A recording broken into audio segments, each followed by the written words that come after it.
Ça doit faire environ une semaine, un peu moins, peut-être 5-6 jours où elle n'a pas vu la forêt. Elle a fait que des balades en ville. Et elle, comme elle est habituée à y aller très souvent, quand elle n'y va pas, c'est un petit peu le cercle vicieux ça aussi, quand elle n'y va pas, elle va être encore plus demandeuse. C'est-à-dire que là, il y a un problème. D'habitude, j'y vais un jour sur deux, c'est-à-dire on y va environ 4 fois par semaine. Et là, qu'est-ce qui se passe? Pourquoi je ne suis pas allé depuis une semaine? Donc là, je sais très bien que quand je vais la détacher, elle va aller encore plus loin que d'habitude, elle va aller encore plus à l'aventure que d'habitude, elle va avoir encore plus d'envie que d'habitude. Donc c'est parfait quand le chien est dans cet esprit-là de faire des exercices, ils vont être encore plus durs. Ça va être plus dur parce que le chien est dans un niveau d'excitation un peu plus élevé qu'un normal. Après là, c'est toujours pareil, c'est une histoire d'habitude. Là, on n'en est même plus sur est-ce qu'il faut sortir 3 ou 4 fois son chien en forêt par semaine.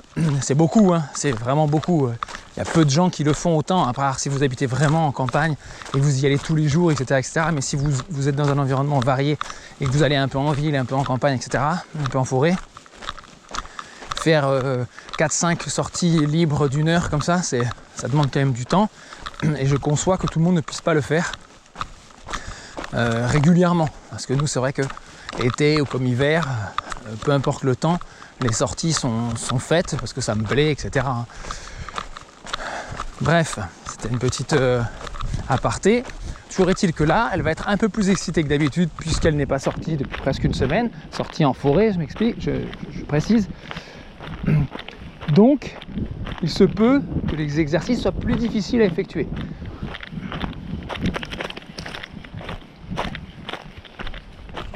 Donc justement, j'en profite pour travailler à ces moments-là. Vous voyez, là, on passe devant l'endroit, là, elle s'est arrêtée. C'est ici à peu près où elle était descendue en contrebas et qu'elle avait remonté le sanglier de la vidéo partie 4 de l'instinct de chasse. Instinct de chasse partie 4, c'est ici, exactement là où elle est. Qu'elle était descendue, on peut arriver jusqu'à un cours d'eau auquel je ne suis jamais allé. Je sais qu'il passe par là, mais je n'y suis jamais allé parce que c'est impraticable pour un être humain. On ne peut pas descendre là-dedans, à moins de se faire mal, etc. Voilà, bon, c'est la galère. Elle était descendue et elle a réussi à ressortir un sanglier. Et moi, j'étais caché à peu près par là-bas. Et elle, après, je crois que c'est ici, hein, où je tente de l'arrêter, et puis je n'ai pas réussi. Ici ou un peu plus haut, enfin bref, c'est un endroit qu'elle peut se rappeler justement. Donc là, on va faire un petit exercice. Cette fois-ci, je ne vais pas me cacher. Cette fois-ci, j'ai prévu dans un petit tupperware. Ça, je le fais très rarement parce que c'est un peu chiant. D'habitude, ma récompense est toujours des croquettes que je mets dans la poche. C'est pratique. Là, j'ai carrément pris des petites saucisses. Parce que je veux lui faire je vais la rappeler et je vais lui faire un exercice de pistage. Et donc j'ai pris quelque chose qui sent fort, qui sent un peu plus fort que les croquettes, qui sentent absolument rien les croquettes. Hein. Donc voilà, hop, je l'ai plus en champ de vision. Je mets la croquette au sol, la saucisse.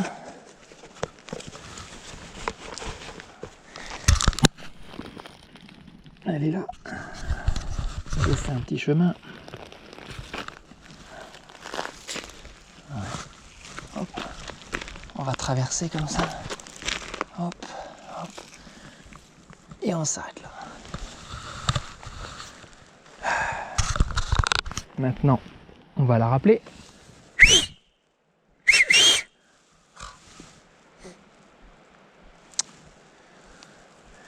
Ah. Et on va lui faire le petit jeu de pistage. C'est là. Regarde ça. Cherche. C'est là. Regarde. Cherche. Cherche au sol. Cherche. Allez, cherche. Allez, va. Cherche. Cherche. Attends. Cherche. Cherche. Allez, cherche. Oui, cherche. C'est bien, ma puce. C'est bien, ça cherche. Aïe. Allez, va. Allez, va, ma puce. Super. Tellement à fond qu'elle m'a mis un coup de tête dans le tibia. Putain. C'est andouille. Alors là, je peux vous dire que je l'ai vu dans ses yeux que c'était plus sympa qu'à la croquette. Hein.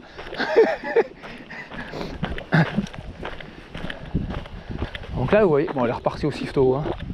Elle a fait le petit jeu puis elle s'est barrée. Hein.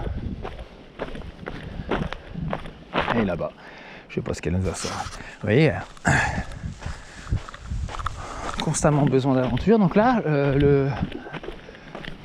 pour cette balade-là, vous devez faire ça. Des petits jeux de pistage, des petits jeux de recherche. Donc vous voyez, dans vos rappels, la récompense n'est pas forcément une croquette ou un gâteau ou ce que vous voulez à manger tout de suite. La récompense peut être une caresse. La récompense peut être de libérer son chien, c'est très bien d'être revenu, tu repars. Et là, la récompense peut être un jeu. Un jeu de pistage. Au final, sur le jeu, elle va aussi manger une petite récompense. Donc elle aura un coup double.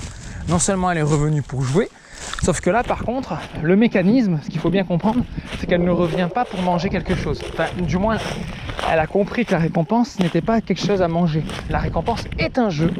Et le jeu réussi donne à manger. C'est ça le mécanisme, il faut bien dissocier les deux. On la rappelle, elle revient, très bien. Et la récompense de ce rappel, ça va être qu'on va engager un jeu. Une fois que le jeu est engagé et réussi, là, elle a le droit à la récompense. Et c'est bien distinct.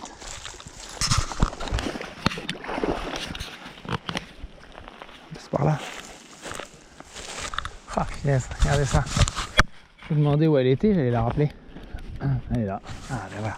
Allez, laisse-moi un peu d'espace. On va lui refaire. Hop, petite saucisse sur la pierre là. Allez.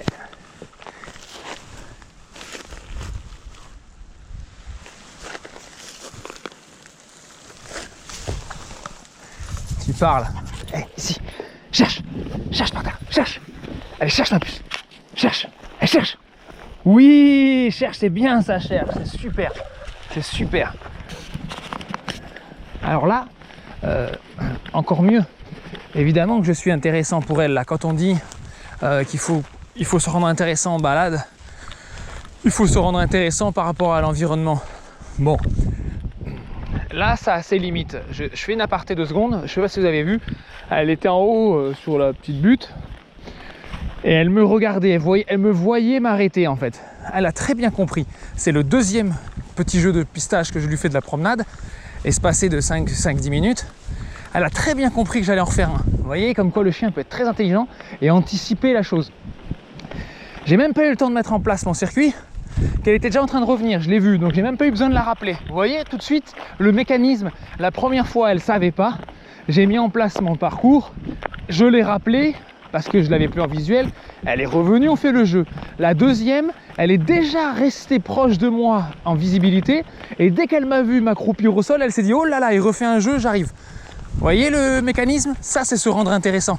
Ça, c'est faire comprendre à son chien que le maître peut être intéressant, etc., etc. Maintenant, une fois que vous avez compris ce mécanisme, oui, le maître peut être intéressant parce qu'il peut déclencher un jeu, parce qu'il peut déclencher une récompense, parce qu'il peut déclencher tout simplement l'envie du chien d'avoir aussi une caresse, etc., etc. Il va quand même pas falloir lutter contre l'environnement, vous n'y arriverez pas. Voilà. Avec quasiment tous les chiens, on ne peut pas lutter contre l'environnement. Tout le temps, le chien aura un truc qui va trouver à un moment donné beaucoup plus attrayant que vous, que son maître. C'est pas la peine de lutter en fait contre l'environnement, c'est même contre-productif. Il va plutôt falloir comment dire, utiliser l'environnement. C'est-à-dire que quand l'environnement vous offre une situation insolite, profitez-en et travaillez avec cette situation justement. Ça, il faut bien le comprendre, c'est pas la peine de lutter contre ça, il va falloir travailler avec ça.